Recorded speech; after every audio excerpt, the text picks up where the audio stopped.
Welcome back to another Original Voice Media podcast. We have Lara Elise Grant with us, and her Spotify page says that she is a East Midlands-based singer-songwriter. Her music has a soft and what's that say?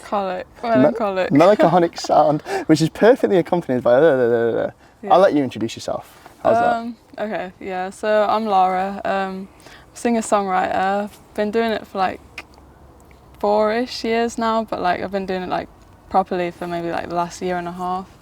I've released my first couple of singles, so that's exciting. I'm working on an EP as well at the minute. What's the EP? So, the EP, it's just going to be called The Fixer, which is like the first single that I put out. It's going to have 5 songs, yeah. Nice. 2 of the ones that I put out. Why don't you take us through the journey of this EP? When did you start writing it? What's it about? What kind of style is it? Okay. Well, I actually the first song that I wrote that I actually liked. I wrote it like 3 years ago, which is going to be the next single that I'm putting out. So, Blue Stained Glass. Keep your eyes out. Blue Stained Glass. But is it about church? No. It was kind of like a play on the saying like seeing life through rose-tinted glasses. Okay. But like instead, everything's like sad. Can we have a teaser, or at least a lyric? What's your favourite lyric of the song, if you have one? I don't really have one. You don't have one? Looking through the blue stained glass. That's the first line. Looking through the blue stained glass. I like it already. Could you give us a little bit of like background, like where you're from, what you do, what you studied? You're just finished college, right? Yeah. 18. Yeah. So fresh out. Fresh out. Okay. So yeah, I'm from Derby, but I didn't study for the last 2 years in Derby. I went over to Confetti in Nottingham, which is like the course I was doing is performance and like songwriting. Okay.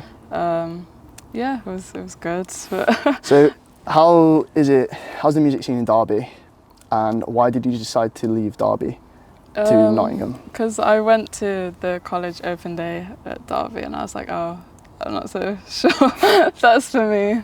But I don't know, I think the music scene's gotten better, but I feel like there's not much in it for people who aren't maybe like indie kind of. Do you think that's like an issue that Derby's going to fix down the line? Because obviously you've got a few things popping up. You've got Music Box, shout out to Music Box. You've got little things like that popping up now. You've got a lot of people who want to make it work. And I feel like a lot of people leave Derby to the big cities, like the big music cities like Leeds, Manchester, London, Sheffield too. Not really. Do you see yourself doing that, or are you going to be Derby forever, do you reckon? I can't see myself staying in Derby forever. No. But I feel like I've definitely put off doing a lot of stuff in Derby because obviously I've been going over to Nottingham for a long time, like doing a lot of stuff there. But I think I'm definitely kind of branching out a bit more in Derby. Maybe I'll see if there's some more open mics and stuff. You've done the open mic. You've done a gig in Sheffield. Yes. You've been on the radio a few times too. Do you want to tell us a little bit about that? So my first single, The Fixer, I uploaded that onto BBC Introducing, got played on there. And then I did the same for Smoke From Your Lungs, which is the second one I put out. Also got played on there a couple of times. So you've been on Introducing twice? Yes, but then there was another radio show that was BBC Introducing, but three times. Nice. Yeah. And then this morning, you had a little radio do on BBC Radio Derby. Yeah. Well, how was that? You were nervous for that? Yeah, yeah. It was more so because I had to do like a quiz thing at the start, and my general knowledge is trash. So, what did they ask you? I can't even remember now. They did like a what's this song? I can't even remember the question. Oh, like what's the main instrument in an orchestra? I'm just totally guessed. What would you say? An orchestra. Summit brass. A trumpet. No. Vocals. No, of course it's not vocals. A trumpet. I can't even think. Saxophone? No. What's the big one? The big bass thing. Is that like a cello?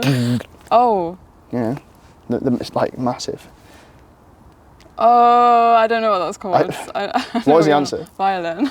Oh yeah, that makes way more sense than big bassy thing. Okay, and then you spoke about your song, your music, yourself. Yeah, a bit about my music, a bit about myself, and as well, I was on there because I'm playing at Hot August Nights in Mickleover in Derby. So if anyone wants to go When's to that? 4th of August. 4th of August. Hopefully this will be out by then. Wait, if it's not. That's in like 5 days. Oh, it so, won't be, but if you're there. Yeah, if you're there, thanks for coming. So, what sort of venue is that? I've never heard of it. It's just like an outside thing, and it's going to be like a bunch of like tribute acts. Nice. And then there's me and another girl who I've not met yet, but who's going to be like doing like a little set like I am. Are you doing any tributes? No. Oh, Yeah, that's a good question. That is a good question. If you were to tribute anybody, right? Your career's done. You're 60, and you're going to tribute a band or an artist from past or present. Who's your tribute act? Oh, I'd probably want to do something like fun. Yeah. But that's a good question. This ain't even written down. This just came to me. Maybe like Beyonce or something. Ooh. But like it would not go well because there was she's so good. But a Rihanna tribute at Leeds Pride when I was there. She was actually very good. Nice. Very good. I think there's a lot of good tributes out there. Yeah, I saw that Dolly Parton tribute at Nottingham Pride. How was that? She was actually really good. Different Pride to mine. I saw, what's her name? Chip Shop Sue. Is it? Sorry. Charity Shop Sue. She was interesting. Very interesting. To say the least. Why don't you talk to me a little bit about your inspirations? And when I hear your music, I think like Billie Eilish sort of vibes is how I get. So that's from an outsider. Okay. Where does yours come from? Yeah, I mean Billie Eilish is definitely like big inspiration. I don't know if you noticed, but in like my songs, like I've got like a lot of vocal layering. So it's like I'll like record the same thing twice, and then I'll like record like a bunch of harmonies and stuff together. Tasha Sultana vibes. Who? Do you know Tasha Sultana? She does the jungle. Welcome to the jungle. Oh my god, I'm gonna have to show you after this podcast. Okay. If that's the kind of stuff that you're like looping stuff. No. Layering. Yeah. What is layering? What's the difference between layering and looping? Well, for a non-music mind like myself. Layering is like you do multiple stuff, so it's like stacked on top.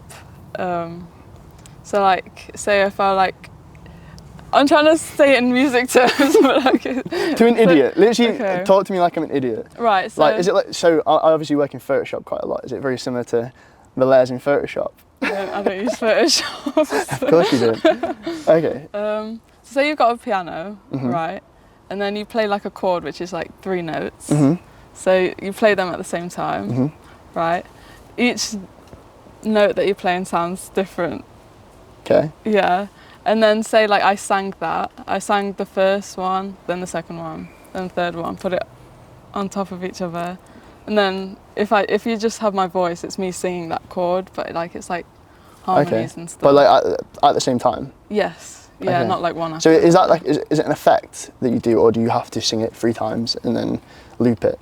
That's what I do. I like sing it a couple of times and then I like... Do you do that live as well? No. No? Could you do that live? I could do that live if That'd be pretty cool. Yeah, the people have got those like loop pedals and stuff, which are cool, but... So it is looping? Well, if I do it live... You'd get a loop pedal and start layering your music. Yeah, maybe that's what I'm going to next. Yeah. But, yeah. So any other inspirations, maybe even outside of music, like you don't just have to think, I like this person's music. Do you take any inspiration from the world, anything happening in the world, your parents, any form of, I don't know, like just lifestyle in general? I don't know, I mean, I feel like I take inspiration from everything, to be honest. So I mean, I feel like being an 18-year-old girl is enough inspiration, like there's a lot going on at this, there's a lot going on at this period in your life. Yeah, I just kind of write about stuff that's going on in my life and like friendships, relationships, stuff like that. Just whatever I feel like writing about at the time, to be fair. But like I think a lot of the stuff I write is like very sad stuff. But I wouldn't say I'm necessarily a sad person. Yeah, no, you don't come across as it. Like when I speak to you. But maybe, I don't know, maybe you're not sad because you can sort of use your music as the therapy that, like, I'm feeling sad, you can actually write about it. Yeah. Instead of bottling it up, you can just portray it on everyone. Diary. Just make it into art. I think that's a good way of doing things. Like, yeah, definitely. A lot of people can't put it down into words. I feel like some of my favourite artists are just like really heavy, like lyricists. They're really heavy lyricists, but their music's not very heavy. Like a lot of like the emo-y stuff is actually so dark, but it's like so like headbanging and good. Yeah, it's like it's like yeah. And then you listen like Linkin Park, like I mean they're not very head bobby, they are very sad, but you listen to a lot of like emo punky rock stuff, and it's so dark, and you like probably comes from a place of being sad, but then just allowing it to come and flow out. I think that's a good place to come from, really. We've got some fun questions for you. Jordan's wrote a few, I've wrote a few. In fact, I'm just going to ask you to say stop, and I'm just going to point at one, and we're going to talk about that. Stop. Oh, that's a good one. Okay, so if you could perform with one artist, either past or present, as a duet, or say they were playing an instrument for you, or harmonising or whatever, who would you pick? Oh, there's so many. You can have a few. I can have a few. Maybe one past, one present. I mean, I do really like Billie Eilish, so she'd probably be like up there on the What would you do with her? Probably make it be like a slow ballady kind of song. I think that'd be good with some harmonies. I actually think Billie Eilish listens to this podcast. Yeah, so Billie. Billie, if you're listening. Past though, I'm a big Beatles fan. Really? So, yeah, I'd have to say Beatles. Oh, I've got controversial. I've got controversial views about the Beatles. Right. I think they're very overrated. Oh, that actually hurts. So when people say that, I'm like, oh.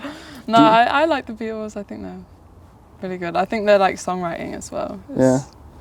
I mean, I think if they came out now, would you still listen to them? Yeah. Really? Yeah. Okay. Do you think they're like revolutionary? Like, do you think they're as good as people make out? I think definitely at the time. I think maybe now if they kind of came out, it wouldn't be seen as revolutionary, maybe, because I think there's a lot of people doing like crazy stuff, which I guess there kind of always has been, but like maybe now it's kind of like it's almost easier to do crazy stuff now, though. Yeah. So I get where you're coming from. Like, it's to me like a funky beat back in the day. Like, it took a lot of imagination. Yeah. I watched the Queen documentary, and Freddie Mercury's like throwing a mic across the room and like spinning out a fan and stuff like that. Like, you've got effects to do that now, and you've got producers that can do it, and computers.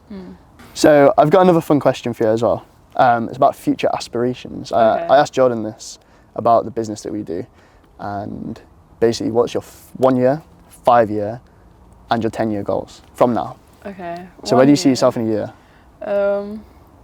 Probably like having put out my EP, maybe a couple more singles and stuff. I want to be doing like more gigs and stuff, a bit more like out there over the place. I definitely want to like collab with people and like put stuff out like with other people, like actually like write with people, because I feel like I prefer doing that rather than just like I've got this, do something on it. So yeah, that's. Well, they always say if someone's better than you at something, just get them to do it. Like, but I want to be there for the process. Yeah, of course. It's not just produce my entire music. Like, and I'll sing on it. I think collaboration and networking and things like that is so important. Like, yeah, definitely. People are probably getting bored of hearing me say this. I think I've said it on every podcast to everybody.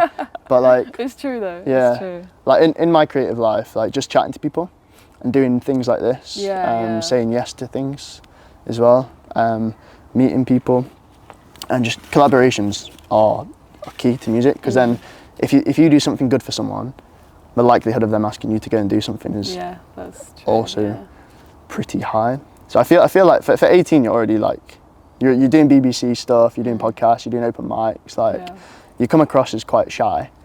But that's awful. but you're doing these things, so clearly you're not. You know, clearly you back yourself. Yeah, I think I definitely back myself, but I feel like I'm not necessarily one of those people who's kind of like, with it, you know. Yeah. That's quite nice though. Humble's good. Humble. I think. You think? Yeah, I think humble's good in the music scene. Yeah, that's true. Because some people you're like, oh. Yeah, a bit too much. Yeah, and then you hear people talking about them too. Yeah. So it's like. We know that well. I'm not gonna name any names, but we've worked with people in the past, and you know, you hear things like we don't want to spread things, but you hear things definitely. Just from one bad experience with someone. Yeah, that's true. Yeah. You can change the whole perspective. You can like change the whole career of someone. If you have a bad day and you kick off at someone, or you're just a bit of a dick on stage or something like that, like people remember that. Yeah. You know? So I think humble's nice, like. Yeah. And I think your music is very, very good as well. Thank you. I won't pay you too many compliments. What's your 5-year goal? 5 years. At that point, I wanted to maybe have like toured, either like supporting someone, or maybe even just do like a little tour, like where I headline it. I think that would be fun. More music out as well, and I definitely want to like maybe like branch into different genres and stuff at some stage. But I feel like because I've been doing a lot of the kind of style music that I do now for a while, but I've never put any of it out. I kind of want to do that first, and then. How would you describe your style of music now? Everybody asks me that and I never know what to say, but I always say like alternative singer-songwriter, because it's very broad, so it could literally be... No, I get that. Like, okay, yeah, but sad songs. Sad songs? Yeah. That's fair enough though. I had a question, it's just left. Oh no, what was it? Let's talk about your 10-year and it'll come back. Okay. Unless you have anything more to say in your 5 years. I think they're quite, very achievable goals. You think? For 5 years, yeah. Okay. Like, just tour more, make more songs. Just do it. Just tour and make some more music. Easy. Do you have like a place that you want to perform or anything like that you want to hit? Like, is there a pinnacle in 5 years? Or do you think 5 years is too soon to hit that pinnacle? Nah, dream big, innit? Yeah. But I would definitely love to play at Rock City. I think that would be really cool. 5 years, I reckon I could do that. Right? Hell yeah, yeah. Rock City listen to this as well. Yeah, exactly. I'll be there in no time. Yeah, hell yeah. What about in like the UK? Like, Rock City's in the UK. Yeah. Yeah. Do you have like a person that you'd want to perform with, or a person that you'd want to support? You spoke about wanting to support more people. Yeah. Who would you go on tour with? Smith. I met him at open mic like a couple years ago now. And he's going on tour next year, so I can support you. How big is he now?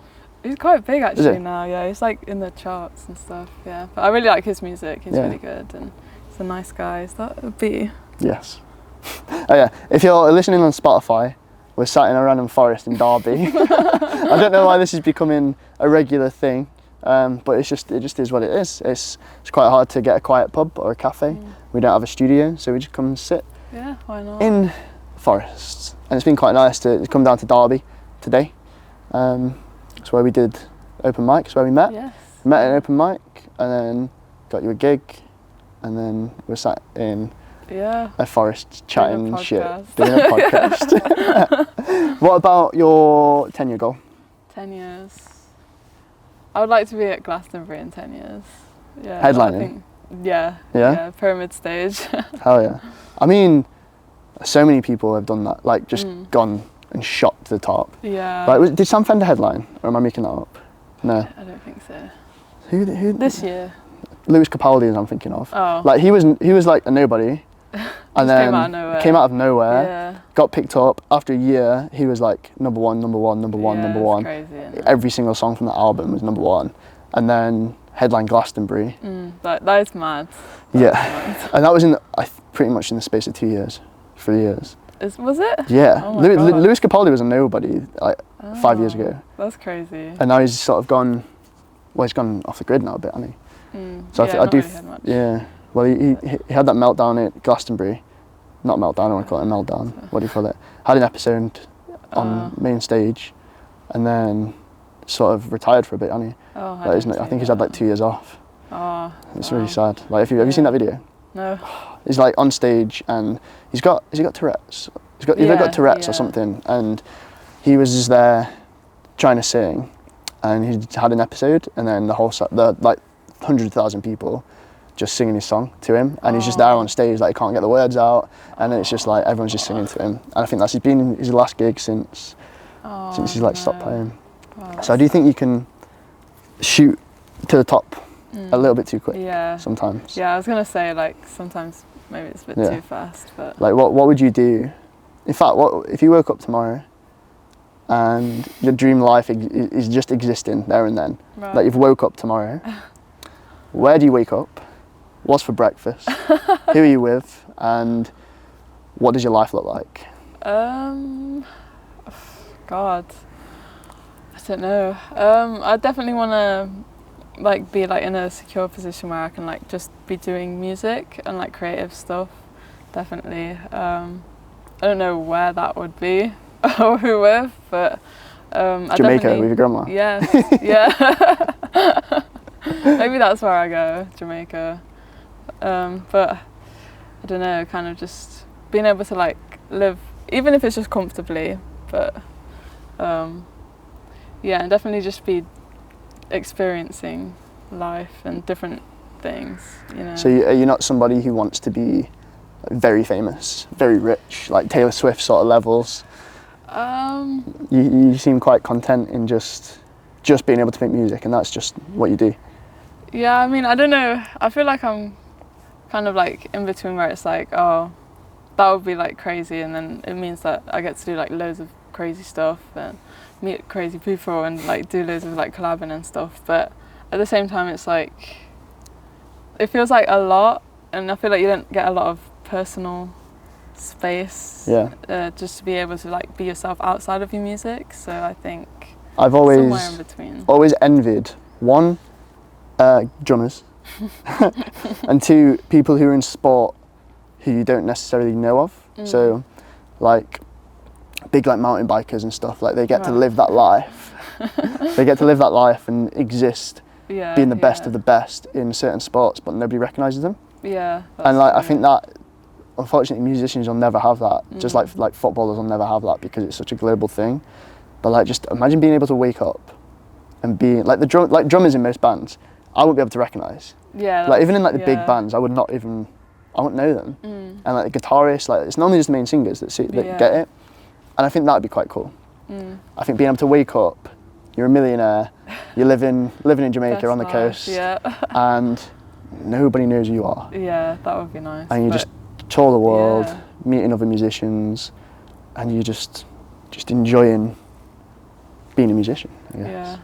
Yeah, maybe that's the dream. So you don't know where you'd wake up? No, I don't think so. Just as long as I'm like happy living my life, I'm happy. Would it be Derby?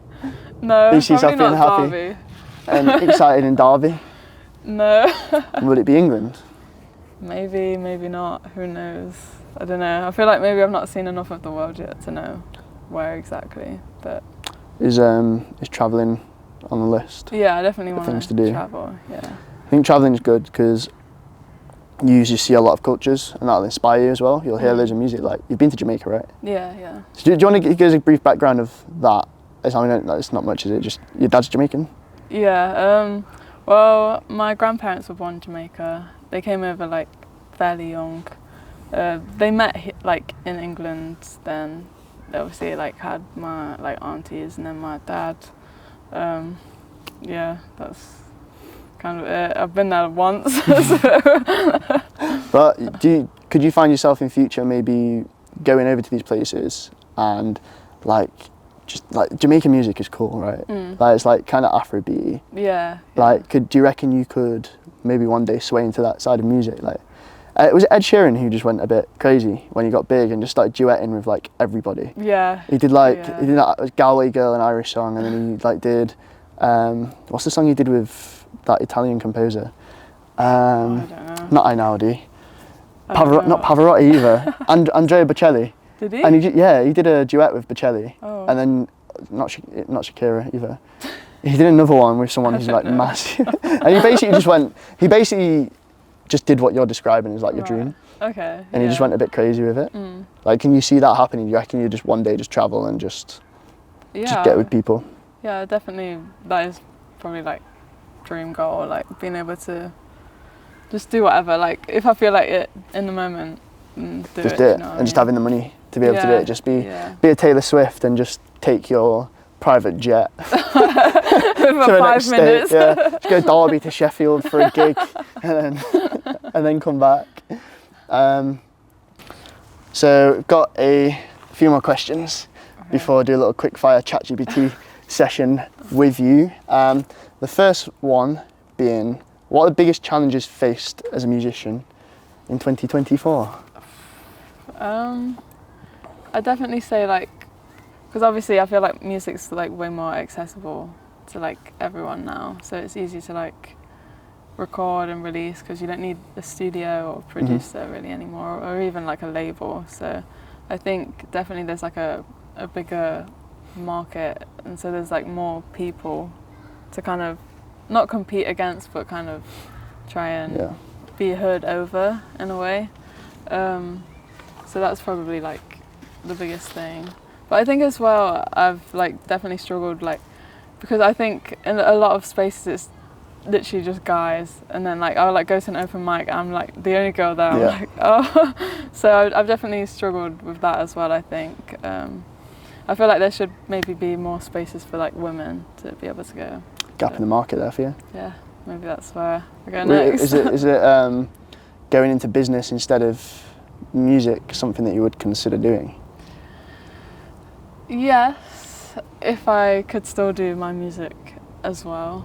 But I guess I can do that anyway. But I think my main thing would be to be able to do music full time. But going into the business side, I definitely, it's something that I would be open to doing, definitely, yeah. How are you like currently balancing music life with like social life and just living life, like being an 18-year-old, just enjoying life and youth? Say that like I'm that old. Right? I think I'm balancing it fairly well. I think music's definitely given like me like opportunities to kind of like be like to my mates like, oh, I'm gonna do this, let's go here or let's go there, like where we would never have gone before. Do you know what I mean? And it's definitely like I've met lots of different people and stuff. So I think maybe the balance is a bit more towards music, because that's kind of where I find like a lot of like my social interactions, is that the word? Kind of happen. But I think there's a good balance there, definitely. Just kind of do my thing. Fair. So touching more on, I think you should do a women's only open mic. I think that's a really good idea.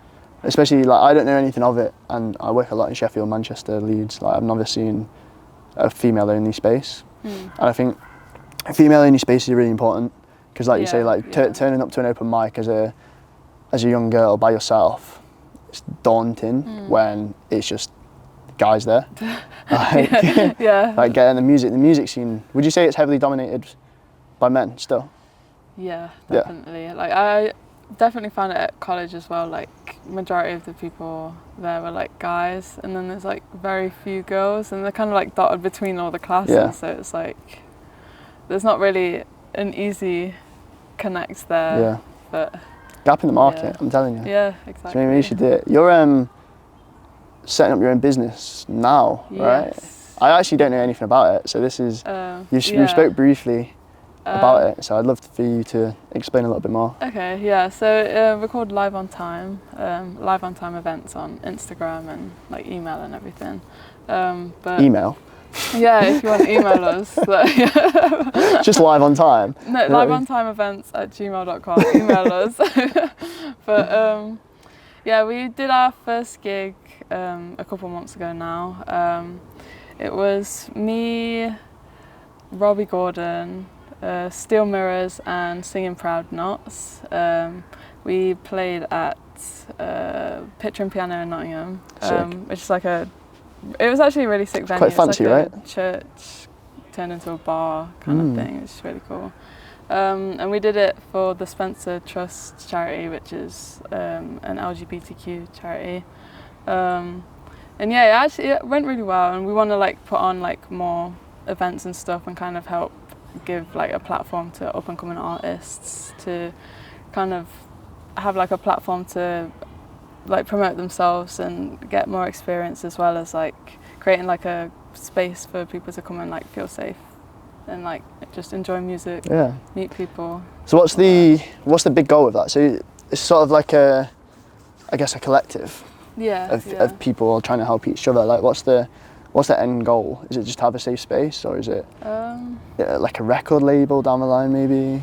Maybe. I mean, we definitely dream big already, like with the venue and everything. We were like, oh, let's try there, and then we got it. So it was like, but I think we definitely want to like put on more gigs, just like smaller ones to start with, and then we were thinking maybe like once we've got like a few more like contacts and stuff with like other artists who would want to come, like we're hoping to put on like a festival maybe, which I think would be cool.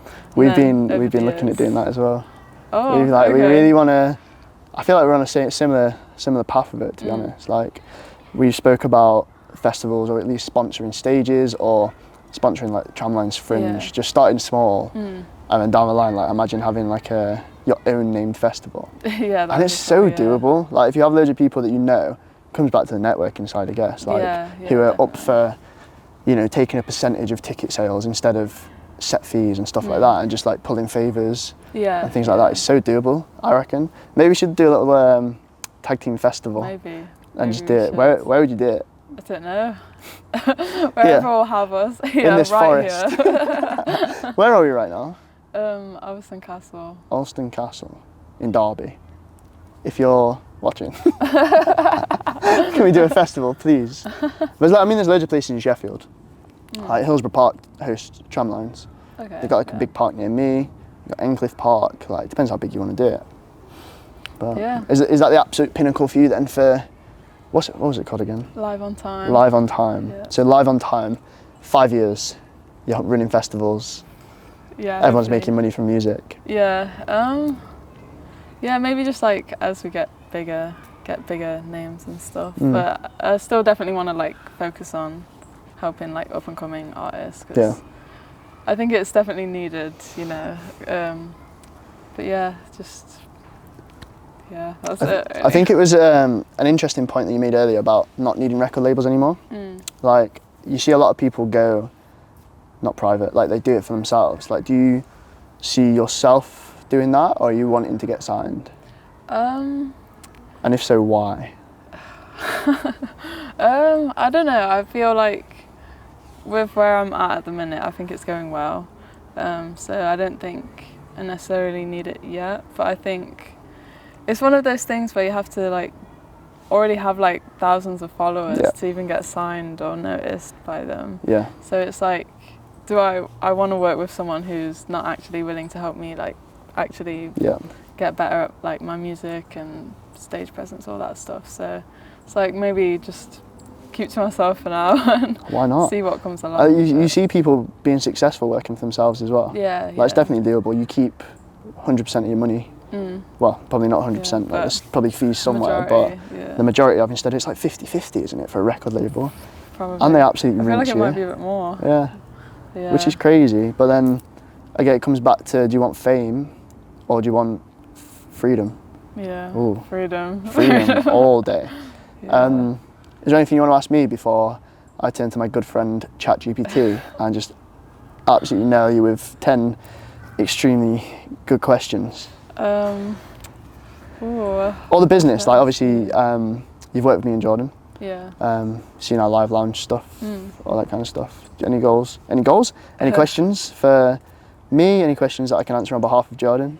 I mean, how long have you actually been doing it We've been doing it 6 months total. 6 months, So okay. our first live session was in February, and we posted it a few weeks later. Okay. And then since then we've done tramlines. So we've done 2 things at tramlines, Barnsley Live as well.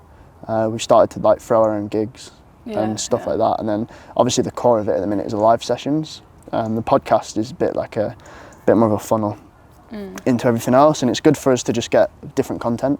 Like if you go on our socials, it was just live sessions, but now it's a bit more diverse. Like we're doing like events. Oh, we've done a boxing event as well. A boxing event? Yeah, event? we did Sheffield Varsity boxing. Right. That feels very random. Yeah, well, the original plan with this was to go more into business, so go into small businesses and things like that, and events, corporate, and it was meant to be a media agency originally.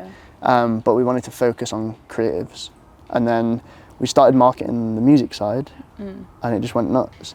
Nice. Like that's why all we do now is music. Like we're still doing like the businessy sides, but I think we need to chat about what we want to do and what we're going to do. Yeah, I think what you're doing is cool. Yeah, we've got a lot of people interested in it.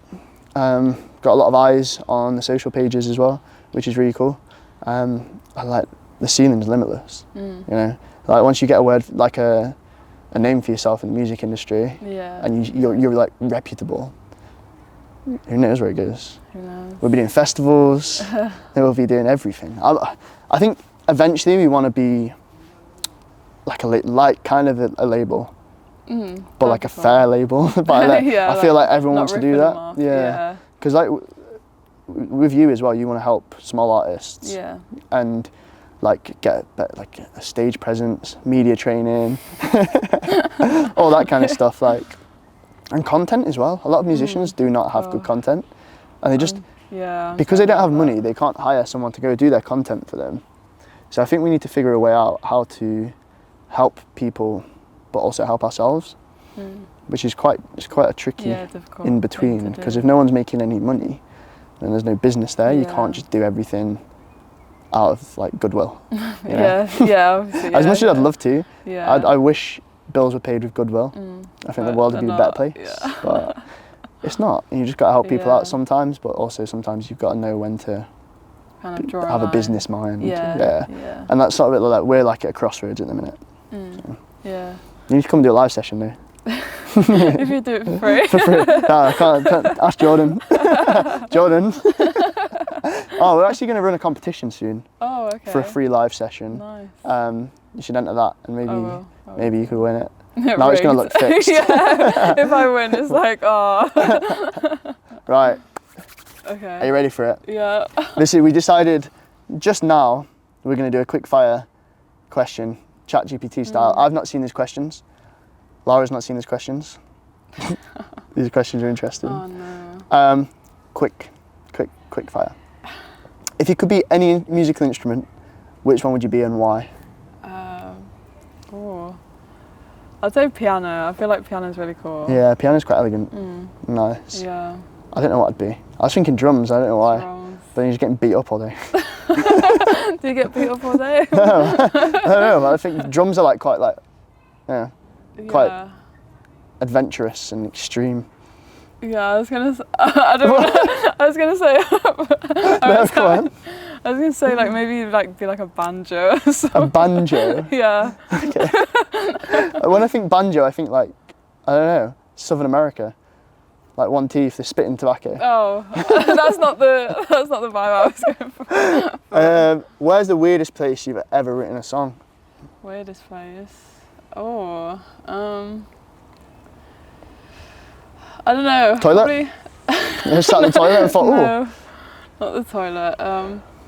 It's not even weird, but probably like the bus, like, because I used to like get like the bus for like an hour, so I just like have like ideas for songs, write it down in my notes. But nice. Not a fully fledged song, but it's not even that weird either. On the bus. Alright. Wow, she's crazy. If you had to choose between never being able to tune your instrument or only playing one song for the rest of your life, which do you pick? Oh God, that's an awful question. I thought that was an obvious answer. I'd pick never tuning my instrument. Yeah. I mean, you'd never ever get good in the music world, but it means you can still play music. You'd figure a way around it though. Yeah. I couldn't play one song for the rest of my life. What song would you play though, if you could? Blue tinted glass. What's stained? Yeah, blue stained glass. Tinted glass. Probably Smoke from Your Lungs. I like that one. I mean, I don't even know if we can play it. We'll probably get copywritten if we played it right now. Yeah, by you. Because you still own the rights. We've been copyright stroked. We've been stroked by the copyright a few times. What's your pre-show ritual? Something you have to do, no matter how silly. Do you have one? Do you have like No, not really. No. I kind of just sit there and wait for my turn to go up, really. But you don't have anything like, I don't know, do you have like a special like pick? Do you have like a certain clothes or something that you have to be wearing? No, I kind of just do it. Just myself. Yeah. If you could only perform in one outfit for the rest of your career, what would it be? Oh, those fire trousers.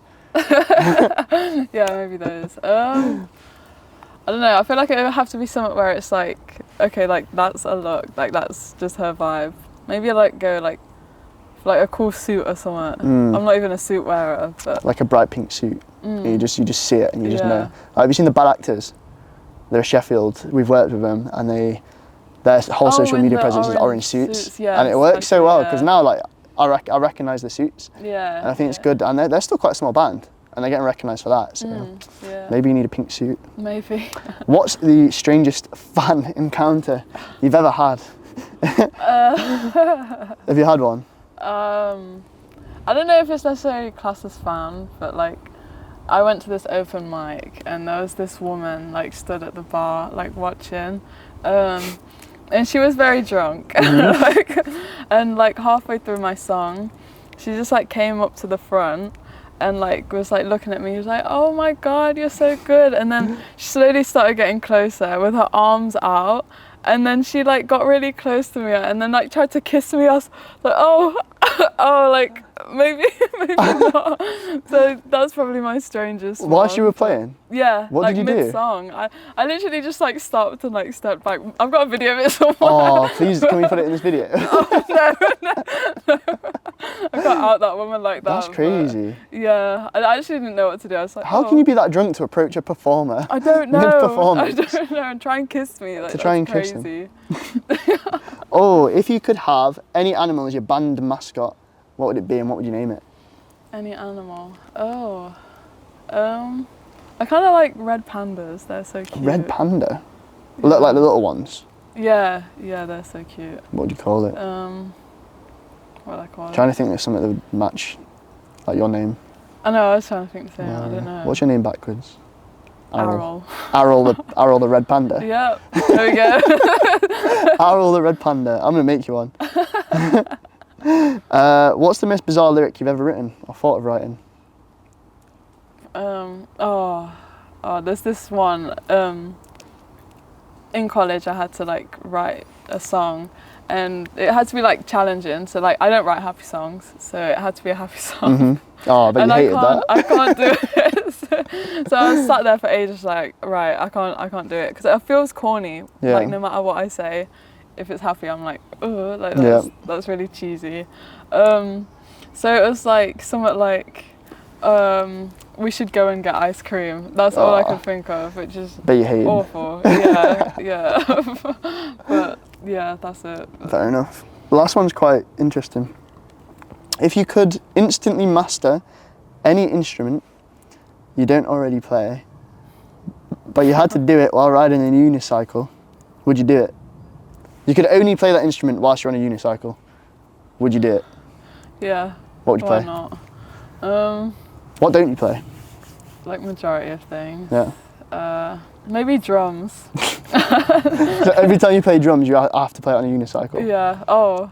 I'd come watch that. You in a pink suit on a unicycle playing drums. Perfect, with my panda, red panda. With your red panda. What's his name? Aral. Aral the red panda. Yeah. Lara, that's such a band name. Aral and the Red Pandas. Lovely. playing drums on a unicycle. We have to see this. Yeah. Your next music video, animated. That would be it. You on the drums on a unicycle. Talking about getting ice cream. Hell yeah. Oh. Okay. I mean, that pretty much concludes the podcast. Unless you want to push anything or talk about anything. Follow me on social media. A bit of confidence. At Lara Elise Grant. Please follow me. Please, I need the followers so I can get signed. What's your Instagram handle? Lara Elise Grant on like literally everything. And your business handle for your other business thing? Oh, Live on Time events on Instagram, Facebook, and email. Live on Time events at gmail.com. Cool. Do you want to do outro music? Sing it. Yeah, just hum a tune or something, just so I can fade it. Okay. That didn't sound very sad. Well, there's no lyrics to it. Thanks for coming on. Thank you for having me. I love making people do that.